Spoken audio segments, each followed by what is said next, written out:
Yes. Okay, now in this section, we're going to be talking about Plantago to Juniper Berries, and then collecting, drying, and storage of botanicals. Some great information on these herbs. Plantago, that you'll see here in the upper left-hand side. You see where my cursor is. And then next to that is rose hips, Oregon grape, here, shave grass, and then juniper berries at the bottom. These 5 botanicals. So first, Plantago, also known as the contingency plant. Botanical names Plantago major, lanceolata, ovata, psyllium. Species are all considered medicinal. Found all over the United States. The entire plant is used.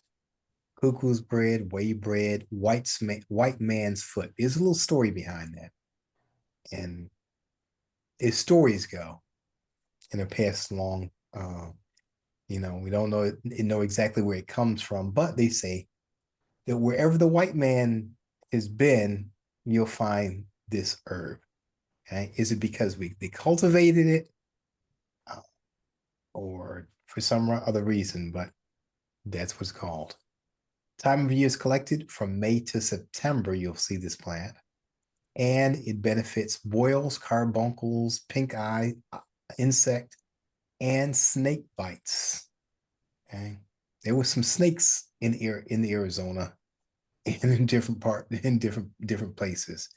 Um, Even bee stings and some other things. So if this plant is around and you run into problem, it's one that you want to reach for. Blood poisoning, it's a hemostatic. It's even beneficial for staph infections. And if you know anything about that, those can be pretty nasty.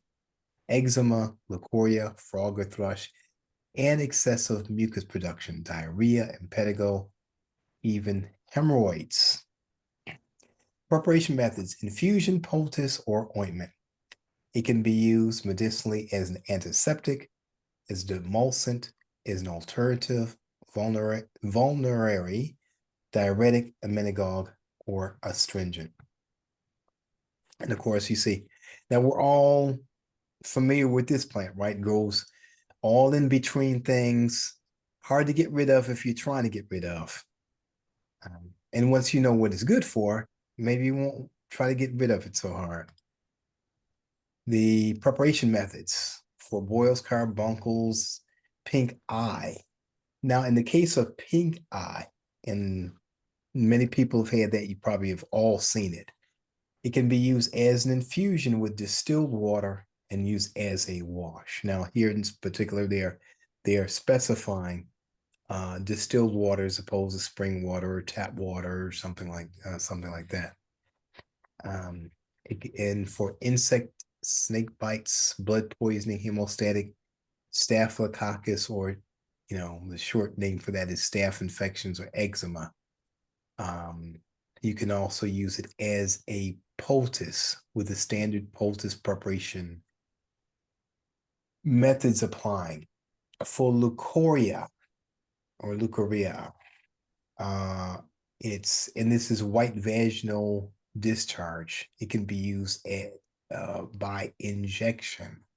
For frog or thrush, okay, in children, they would gargle with it. For excessive mucus production, you can drink it. For diarrhea, you can drink it. Standard infusion preparation methods as indicated or as needed. So you can use this liberally. For hemorrhoids, impetigo, staph infections, can make this into an ointment, standard ointment. Preparation methods for hemorrhoids: slowly boil 2 ounces of the contuze. Now, contuze means to bruise the leaves. Put that in peanut or safflower oil. Those are 2 preferred oils that can be used for 2 hours, and then apply that to the infected areas as needed. And if you know anything about George Washington Carver, he had an affinity for peanut oil, used it a lot in his preparations. And then we have rose hips, the health guardians. The botanical names, Rosa rugosa, woodseed, Nacana, multiflora. The species is considered medicinal, found all over the United States. The flowers are used, and this is really when they're in the budding stage there. Okay. Um, and it's collected. They're collected September through November. It is considered a nutritional. So many times we'll say, are herbs food or medicine? This leans more heavily towards it being used as a food. In fact, you'll see rose hips used in many vitamin C preparations or sources for vitamin C, for colds, for arteriosclerosis. It's a source of vitamin C and it can be used as nutritional jam.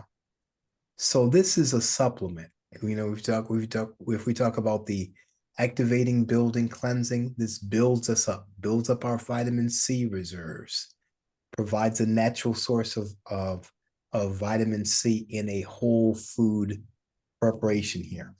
And it can be used as an infusion. It's anti-scorbutic, which means it's good for giving us vitamin C.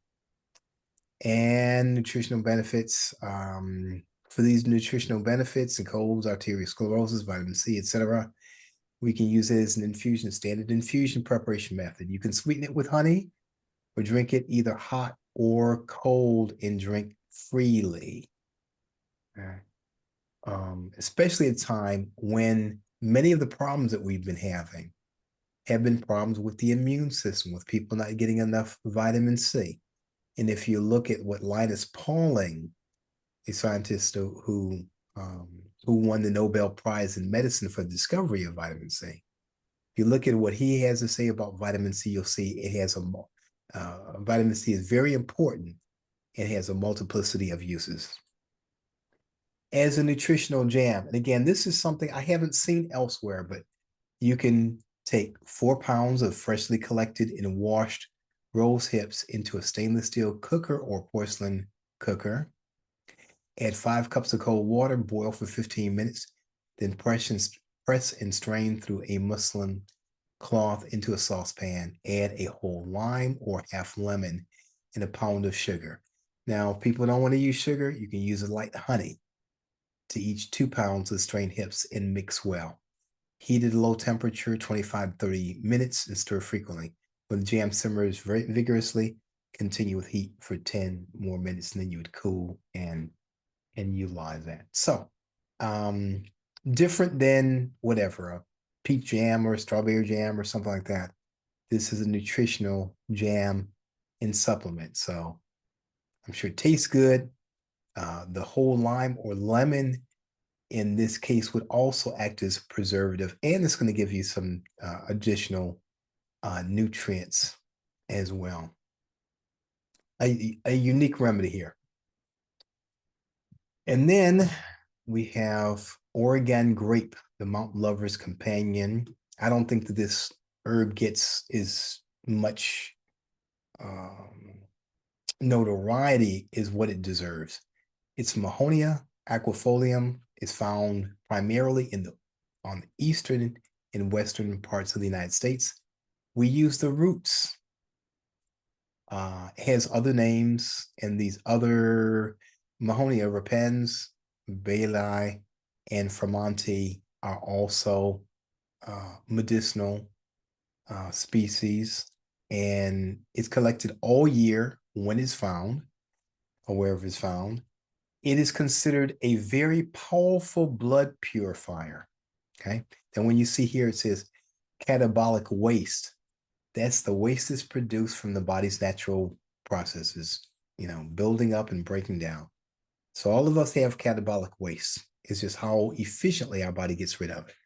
So when I say blood purifying, it's cleansing the organs of detoxification. It's working on the liver, working on the kidneys, again, to get impurities out. If we eat and drink and our cells build up and break down and we go through all these processes in life, but our body does not detoxify, our body does not get rid of waste, our body does not get rid of the buildup that's produced from that, then we're going to become toxic. We call that intoxication, or auto intoxication, which means kind of self poisoning. We're getting poisoned from within. So just as our body gets the nutrients in, it's got to get waste out. All of our cells, organs, and tissues need to get rid of waste. It's been beneficial for various forms of herpes, eczema, psoriasis, diseased genitals, and catarrhal disorders or mucus. So, skin conditions. And some of the skin conditions, many of the skin conditions occur. Why? Because our body's not getting rid of the waste through the other organs of elimination. So it comes out through this large organ, the skin. We can use it as an infusion or powder. Its medicinal properties are as an alternative tonic detergent or digestant. And then as a blood purifier and to eliminate catabolic waste, herpes, eczema, psoriasis, infusion, dosage 1 to 4 fluid ounces 3 times a day. So people have these types of problems and concerns, including the various skin conditions. They can drink this pretty freely and pretty frequently in order to get that out, in order to get the benefits and the results from this. For diseased genitals, catarrhal disorders of the stomach, intestines, and renal cystic organs, powder the plant, powder and capsule in 5 to 20 grain capsules. Take 1 to 4 capsules daily for a week. And then we have shave grass, the renal rejuvenator. Equisetum arvents, found all over the United States. We use the leaves and stems. It's horsetail. So you'll see in different places horsetail, scouring, rush, bottle brush. It's called that too because it's also used functionally in cleaning things. So if you were, let's say, out camping and you were preparing food and you found the shave grass, you could use that to clean your pots and pans and things. So it's functional as well as it is herbal. Time you collect it is June through September. Benefits foul smelling sores. Now, sometimes people have sores, and then other times they're foul smelling. They're oozing. It's putrid. Okay, and it also benefits nephritis or problems with the kidneys and inflammation of the kidneys. It's a prostatic aid as well. That would be for men who have prostate problems. Kidney bleeding, inflamed renal mucosa, aids in the passing of gravel or stones. And it's particularly kidney gravel or kidney stones. It can be used as a poultice, tincture, and infusion. It's astringent, antiseptic, tonic, diuretic, emmenagogue, and hemostatic. Shave grass. And then for nephritis with edema or water retention, prostatic conditions of the aged, and of course that's we maturing men, passive bleeding of the kidney, inflamed renal mucosa, and passing of the gravel stones. You can use it as an infusion, standard infusion, 1 to 4 cups daily for 4 to 6 days. Repeat at 3-week intervals. Now, sometimes you'll see that, for example, in this case, as an aid to the kidneys, they won't just say take it for a short period of time or take it until you get relief. They'll say you take it, and then in 3 weeks you take it again, in 3 weeks take it again. So when we do those things in cycles, that's a different application method. You'll also see something similar to that when it comes to antiparasitics, because parasites can be eggs, larvae, adults. They go through cycles. It's not just one. It's not that you can drink something or take something and it kills all the parasites in your body, and that's it. Those eggs go to larvae, and the larvae go to adults, and then they can get longer or larger depending on what type they are and where they are. So when you have the intervals, it allows that to kill it in stages. In this case, it's is doing a gradual cleansing at various intervals. And I want you to listen out and pay attention when people say, oh, we're going to do a flush for the entire body, for your whole system. You really have different systems of the body that need different flushes or cleanses or methods in order to remove impurities. I haven't heard of any product that gets rid of every impurity that could ever be in your body all together at one time. And if that were to even happen, typically people would get very sick. That's not how things work. So there are different methods to doing that, doing it according to seasons or doing it progressively over time, but there's not one flush cures all. No more than one thing is going to clean your oil, your transmission fluid, your air filter, and your whatever, your lubricants in your car. It's typically these things happen gradually over time. Tinctures, standard tincture, 5 to 40 minimums or drops. And for the foul smelling sores, as a poultice, applied right on that, on the place, standard poultice, dosage as needed. And then there are times, and in fact, in this case as well, that as it is a cleanser and is benefiting the kidneys, you may also take the standard infusion orally, so it's flushing the body out, flushing out impurities.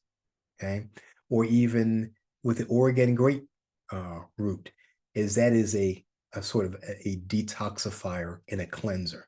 You may take that orally and then put something utilize something externally.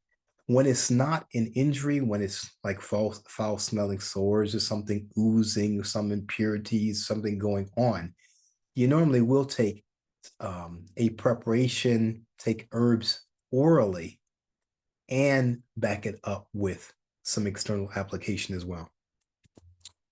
And then we have our juniper berries. Now, I had, when I was growing up, we had some of this growing in the yard. In fact, you'll see it many times. You'll see these juniper berries growing as ornamental bushes. I had no idea that this was a medicinal herb. Juniperus communis udahensis, the whole species is considered medicinal, found all over the United States, Canada, and Alaska. So it'll even be found in regions where it's difficult to grow things, and places where evergreens may grow and under harsh conditions. The berries are the nutritional or medicinal part. Common juniper, mountain red juniper, Utah juniper, and cedar berries are the other names, collected June through September. For renal, catarrh, or mucus, gleat is either oozing or diabetes, scorbutic diseases. You can gargle when exposed to contagious diseases. Now, this can also be used as a preventive. A lot of people are concerned about, working in the office, being around people, particularly after this COVID-19 and all these different things that are quote unquote going around, and especially if people are really sensitive to that, seem like their immune system may be a little slow and they're easy to catch something. So, someone was concerned, they could make a tea of this or gargle of this and use that regularly. Because many times, when something enters the body through our air passage or past the lips, because we breathe it in or we eat it, if we address it here, if we address it early on as a gargle, as a wash, as a flush, in something that is swished around in the mouth and protects this area here, oftentimes it won't get too bad, won't go deeper into the body. Contagious diseases, hypoglycemia, pancreatic, and adrenal dysfunction. It has a number of uses here as an infusion or tincture. We can use it. It's anti-scorbutic, similar to the vitamin C or the rose hips. It's a diuretic, astringent, and tonic. And tonic is tonifying. Tonics are overall and have general use. For renal catarrh or mucus, gonorrhea, then you heard gleat and oozing. So this is another one that's beneficial for sexually transmitted disease like gonorrhea, diabetes, scorbutic, or scurvy. If a person has low vitamin C, and one of the problems with having or getting inadequate vitamin C is getting scurvy. And you can, again, gargling, using it as an infusion, soaking 3 to 4 tablespoons of the berries for about a half an hour in cold water, or steeping it in boiling water for another half an hour. So you're soaking it for a half an hour in cold water, steeping it in boiling water for another half an hour, cooling it, having that 3 to 4 cups daily. Great supplement. For hypoglycemia, that's low blood sugar. And you'd be surprised, many people do have problems, with their blood sugar. High blood sugar is hyperglycemia. We call that diabetes. Low blood sugar is hypoglycemia. For adrenal dysfunction or pancreatic dysfunction, so somebody's not metabolizing their sugar. There's some problem there. You can use it as a tincture. What you do, macerate, which is a fancy herbalist term for soak 1 ounce of the washed berries in 40% ethyl alcohol for 8 days, and then use 15 to 30 drops in a large glass of water. So this isn't just taken in by mouth, taking 15 to 30 drops, putting in water, using that 3 times a day.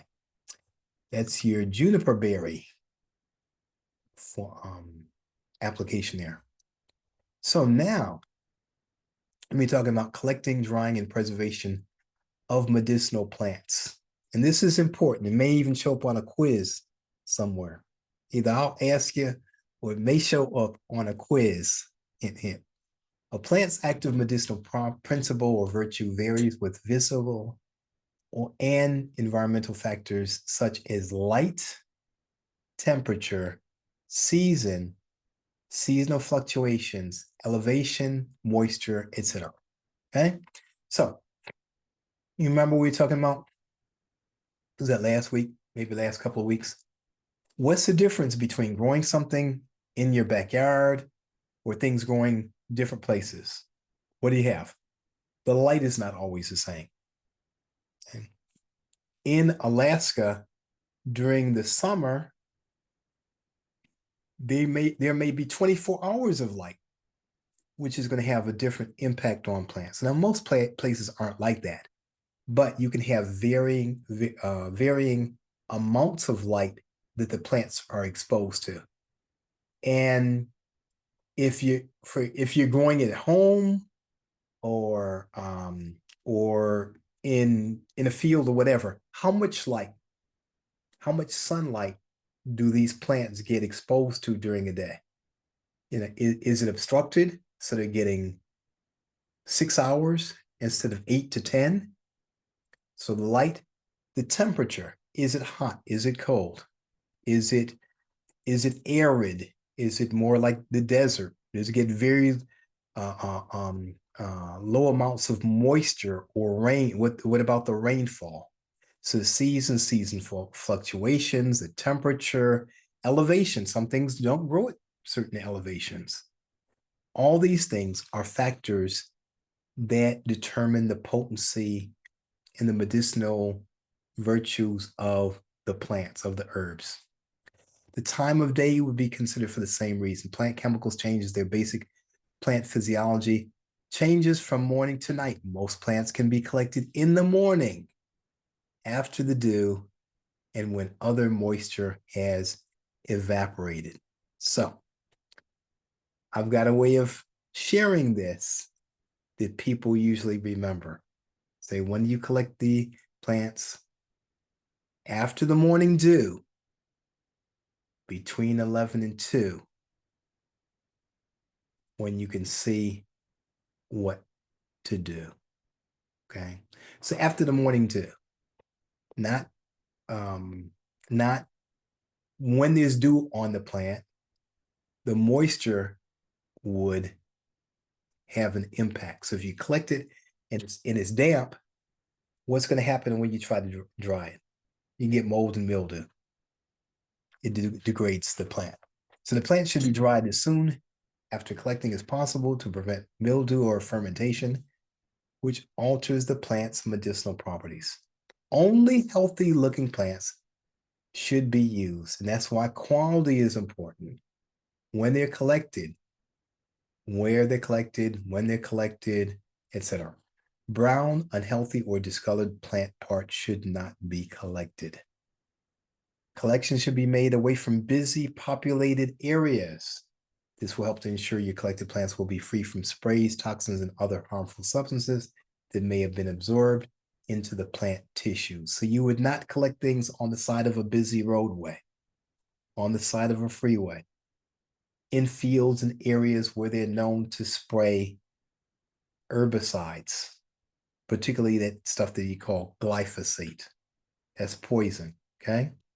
So, and then the toxic chemicals in the environment that come from cars and industry and all that, you want to collect away from those types of things. So where things are collected, are important as well.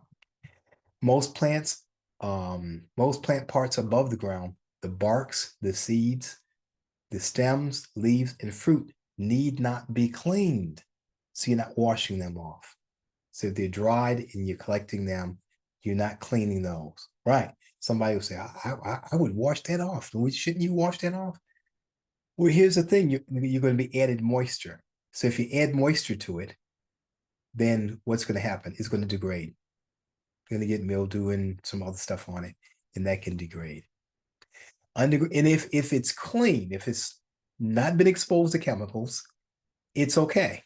Underground parts should be thoroughly washed to prevent dirt from becoming part of the plant. And of course, if it's got roots and all that, you're not just shaking it off, you are cleaning that off. And the preparation for that would be different.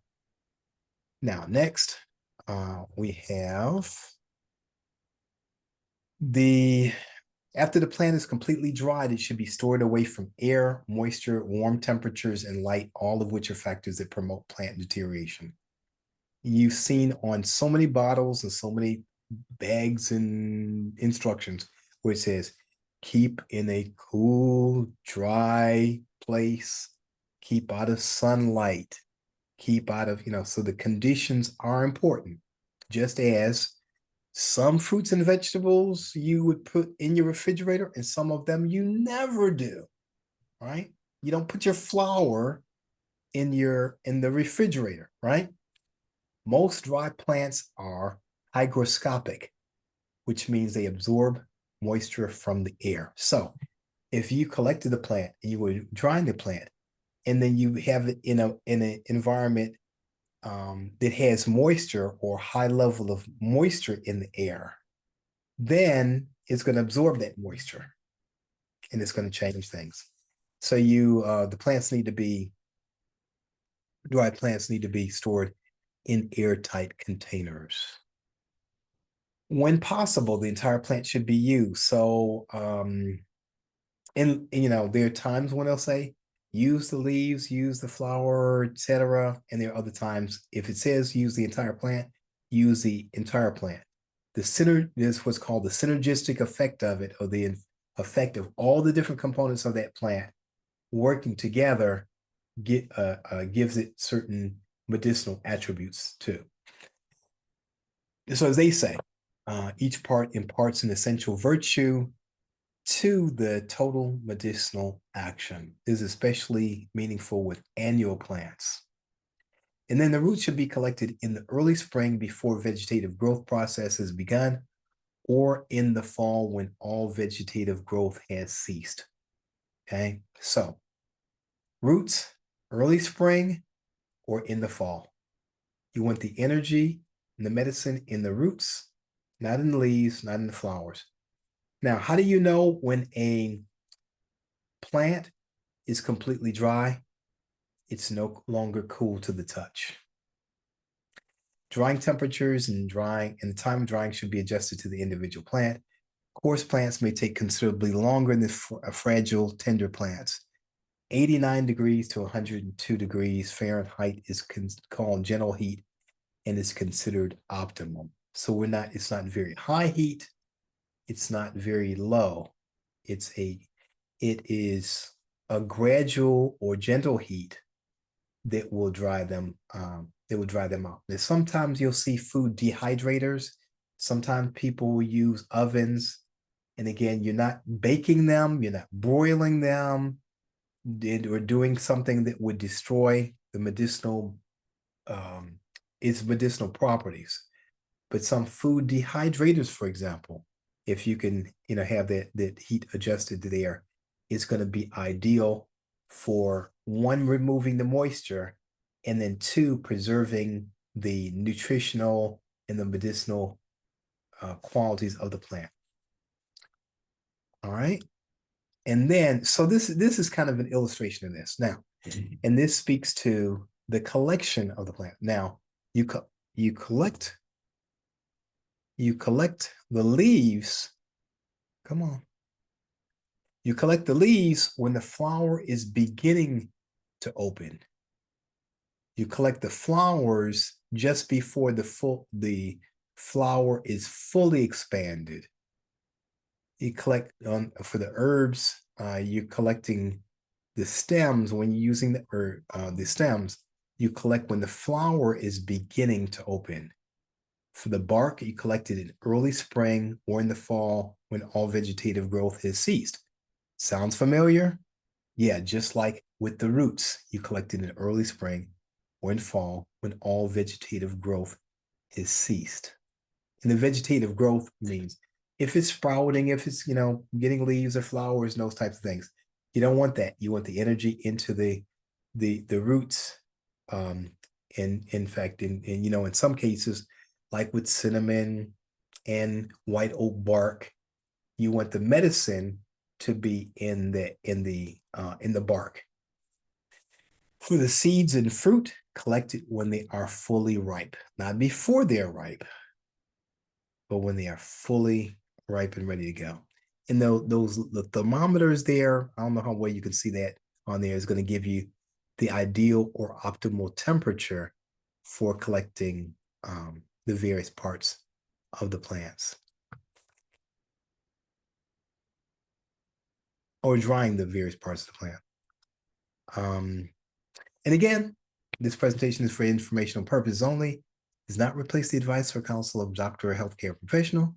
Holistic Training Institute makes every effort to provide information that's accurate and timely, yet makes no guarantee in this regard. We encourage you to consult and rely on the advice of your physician or your personal health care consultant, primary physician, etc. Okay. So, all right. We got through that, and Pretty good timing too, within 10 about 10 minutes before the hour as well for Aisha. Aisha, since I know that you have to go, is you have any questions? I'm gonna go to you first. My only question, and I put it in the chat because I didn't want to forget it, but I could have put it on my notepad. The Oh, Plantago yeah, Plantago. Yeah, sounds Plantago. yeah. It sounds like a strong herb. It Uh-huh. reminds me of I forget what herb I was thinking about. That's something that you shouldn't take all the time. It's kind of like a hit it and get it. Okay.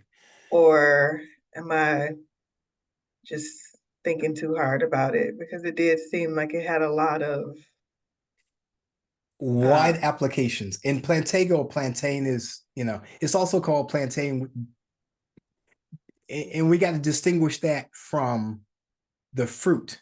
That's also called plantain, is spelled the same way. It is powerful. It has broad application, and more specific application. So no, I wouldn't say it's something that people take all the time. I mean, when you say snake bites and bee stings, we had an herb walk a couple of years ago, and someone actually got a bee sting on the herb walk. Found some of that, found this herb, in the area that we were, put it on there, and it did the job. Quite efficacious.